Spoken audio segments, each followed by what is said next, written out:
Vidéo rumeur Pixel 7. J'ai failli te souffler la réponse. Alors, est-ce que je me souviens de quoi on va parler aujourd'hui?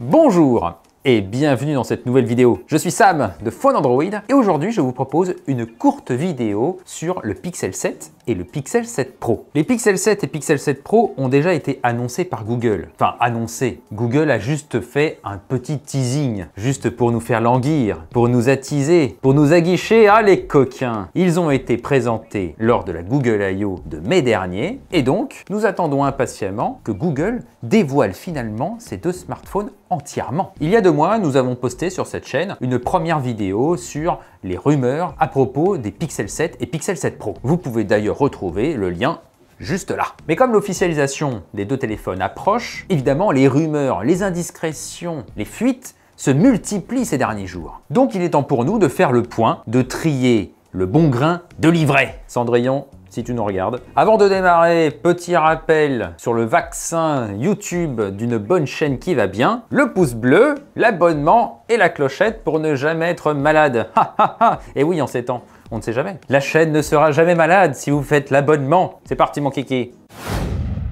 Premier sujet que j'aimerais aborder dans cette vidéo, c'est le calendrier. Nous savons que les Pixel 7 et Pixel 7 Pro seront officialisés le 6 octobre prochain. Mais en revanche, quand seront-ils disponibles? Une rumeur affirme qu'ils seraient disponibles dès le 18 octobre prochain. Ça veut dire 12 jours après l'officialisation. Alors 18 octobre, ça tombe un mardi. Moi personnellement, je trouve que le mardi, c'est pas vraiment un bon jour pour commercialiser des téléphones. Apple par exemple préfère largement le vendredi parce que le vendredi soir, c'est le week-end et parce que vendredi, samedi, dimanche, ça fait 3 jours pour un bon début de commercialisation. Si nous savons quand les pixels seront annoncés et quand normalement ils devraient être commercialisés, nous ne savons toujours pas le prix approximatif de ces téléphones. Petit rappel des tarifs appliqués aux Pixel 6 et Pixel 6 Pro, 649 € pour le petit modèle et 899 € pour le grand. Passons au deuxième point très important concernant les pixels, le chipset. Google a officiellement annoncé qu'il s'agirait du Tensor G2, successeur du Tensor que vous retrouvez dans le Pixel 6 par exemple. Il s'agit du deuxième SoC développé en interne chez Google et le premier nous avait déjà considérablement surpris. Certes, il n'était pas surpuissant, il n'arrivait pas à la hauteur d'un Snapdragon par exemple, mais en revanche, côté intelligence artificielle, côté traitement des images, là il était vraiment supérieur à la norme. Google a donc confirmé qu'il y aurait un Tensor G2. Qu'est-ce que ça veut dire? Ça veut dire qu'il y aura un nouveau cœur à l'intérieur des Pixel 7 et 7 Pro. Ce nouveau cœur a fait un passage très remarqué dans les bases de données du benchmark Geekbench. Nous y apprenons beaucoup de choses à propos des composants de ce cœur. Le CPU aurait 8 cœurs, 2 très puissants, 2 moyennement puissants et 2 très économes en énergie. À côté de cela, nous retrouverions un GPU ARM Mali, beaucoup plus puissant que celui du Tensor. Donc normalement, il devrait y avoir une amélioration significative au niveau des graphismes. Ça, c'est très bien. Enfin, il y aurait un nouveau coprocesseur dédié à l'intelligence artificielle. Ça veut dire beaucoup plus d'interactions, ça veut dire aussi de meilleurs traitements sur les images. Et ça veut dire des photos qui seront très belle. Enfin, normalement. Les résultats obtenus par Tensor G2 sur Geekbench montrent que le SoC n'est pas très performant. Ça veut dire que Google miserait une fois encore sur l'optimisation plutôt que sur la puissance pure. Le reste de la fiche technique des Pixel 7 et 7 Pro serait globalement similaire à celle des Pixel 6 et 6 Pro, notamment au niveau des écrans et notamment au niveau de la photographie. Nous retrouverions les mêmes capteurs d'une génération à l'autre. Il y aurait quand même une exception. Le Pixel 7 profiterait du même capteur selfie que le Pixel 6 Pro. Ça veut dire une montée quand même en gamme, passant de 8 mégapixels à 11 mégapixels et il pourrait filmer en 4K. Nous l'avions déjà dit dans notre précédente vidéo.